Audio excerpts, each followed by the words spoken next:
What is up, you lovely lot? We're back at it again with a £2 coin hunt today. We've got £500 in £2 coins, not sealed bags though, unfortunately. And this is a post office bag. Been a while since we've done one of these. And these can go either way. It could be really good, might not be so great. Let's get into it and find out. What are we looking for? Well, we're looking for anything that's a picture coin, especially those that are worth a bit of money, more than the £2 printed on them or minted on them. But especially the 4 now we still need to complete this collection. We've stumbled a little bit recently. We had a really good start on this series, but now these last 4 are evading us. Commonwealth Games Wales, the Olympic Centenary, London Olympic Centenary, King James Bible, which is tough to find. I've only ever found a handful of those, and the London Underground Tube Train. So I just need those 4 to complete the whole collection. Let's see if we can make some progress today. As I say, these bank bags can be hit and miss. Let's hope it's a hit today. Let's see. Bag number 1, we found something that is the most common of all the £2 coins, but at least it's something. A VE Day anniversary, 60-year anniversary. Pop it up there, and on we go. But I hope you're all keeping well out there. Just want to say thank you all for supporting the channel. It means a lot. There's the Gunpowder Plot 400-year anniversary from 2005. It's another pretty common one. But yeah, the channel is going pretty well at the minute. There's a Robert Burns. Our first keeper. It's a low tier keeper. We always say this, just over face value. So some people may debate whether to keep them or not. If they're in good condition, certainly worth keeping. Right, there's a shiny 2015. That one has no die rotation on it. We will check all of the rest after the hunt and let you know at the beginning of the next one if we find any of those errors. They are out there. We've been finding them now and again. We do have some questions from previous videos to get into. All of today's questions actually are from this video. If you've not seen that hunt, go and check it out after you've finished watching this one. Ooh, there's a Brunel's portrait. Looking a bit worse for wear though. Oh dear. It is a pretty common one, so not the end of the world. Just him in that bag. Let's kick off a few of these questions, shall we? We've got one from Aldershot Coin Club. That's Tony at Aldershot Coin Club. There's the abolition of the slave trade. It's another pretty common one, at least we're finding a few. There it goes again. And Tony's asking, what is my favourite 50p design so far and why? Ooh, it's a tough one. So many to choose from. Really hard not to pick the default answer, which I think everybody seems to, not everybody, but a lot of people seem to pick as their favourite. Oh, that's a nice one. Shakespeare comedies. Don't find that too often, do we? They are seeming to be becoming a little bit more common, but still changing hands for above face value on eBay. As I've said previously, certain regions just haven't had them arrive there yet, so people are resorting to buying them. So it's an above face value coin. There's a below face value coin worth nothing, a fake £2. This is the problem with these post office bags. The fakes have returned.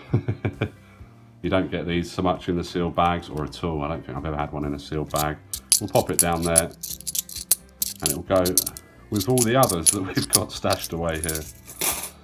But yeah, favourite 50p, really hard not to pick the Isaac Newton. Such a good design, isn't it? Just such a good design. WWF is another one of my favourites. Another really good design with all the animals on it. And then I love the older, large D-Day 50p from 1994. Great coin, great design. And then, I'm being greedy here, but I'm going to pick an Olympic or two as well. I really like gymnastics, and again, that's one that a lot of people say, but the other one I really like is badminton. because it shows, obviously it's got a shuttlecock on the left, and then on the right hand side it shows a lot of different strokes that you can play in badminton. So it's a cool coin. And then as an honourable mention, which is another one that's just a great design, it's a Victoria Cross Heroic Acts. Just a great design, isn't it? Thanks a lot, Tony. Everybody else, let us know in the comments which is your favourite 50p. Well, we've got a few keepers here so far. Nothing groundbreaking. Well, 2 keepers so far. There's another abolition of the slave trade. Of course, with this, you've always got to check you've got the circulated version with this rough finish in the field. There is one with a smooth finish and the DG initials, which comes out of the sets from that year. That's not it though. Right, more comments. We've got one from Monty788, and he's asking, when are we gonna get a laughter live stream? Is that something you guys want? Let me know in the comments if you'd come along if I'd done a live stream. Definitely potential for it to happen. Hopefully we'd be finding a few more exciting coins though. Nothing in that one. And we've got another question here, one from Alan Jenkins. And Alan is saying that he noticed the other day that he has a 1998 2p that is not magnetic. It should be made of steel. Is this normal? And he says, thanks for the entertainment, mate. Thank you for watching, Alan, and everybody else. There's a Brunel's Achievements. Pretty common one. 1998 was the year that they changed to copper-plated steel from bronze. So they minted them in both compositions of metal that year, I believe. So you will find 1998 2p which are magnetic, the copper-plated steel ones, and that aren't magnetic, the old bronze type.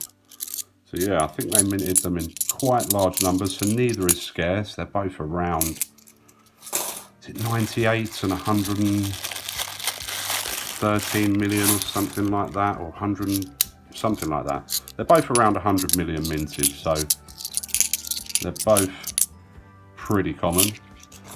But it's worthwhile having both in your date run, I guess, because they are technically a different coin. I hope that answers your question, Alan. I bet you thought you were onto a winner there, maybe an error coin. And we've got another question here, coincidentally from another Alan, spelt differently though. This is Alan Pritchard, and he's asking, in regard to your whole collection, is it worth more than you have invested? Well, I'd like to hope so. I'd say no, definitely is worth more than what I invested. The amount of coins I put into my collection that I got for face value. Double helix there, pretty common. Yeah, there's no doubt about it that my collection is worth more than the money I put into it.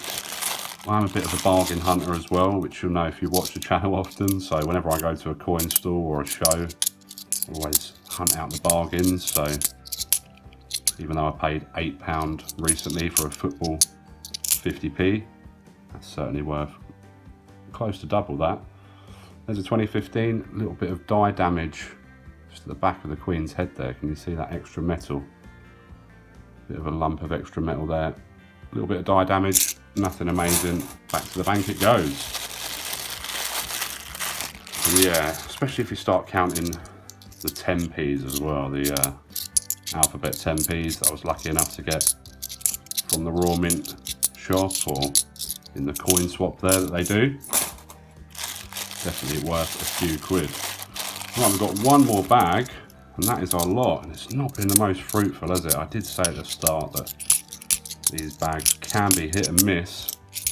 I think we'd have to call that a bit of a miss, wouldn't we? Just 2 for the keeper's box, and they're a debatable 2 as well, let's be honest. But drop us a thumbs up if you'd be so kind. Thank you once again for all the support, you're all brilliant. Subscribe to the channel, leave a comment down below to have your question answered in a future episode. I'll see you all soon. Some more coiny goodness. Hopefully some better luck. See you later. Take care.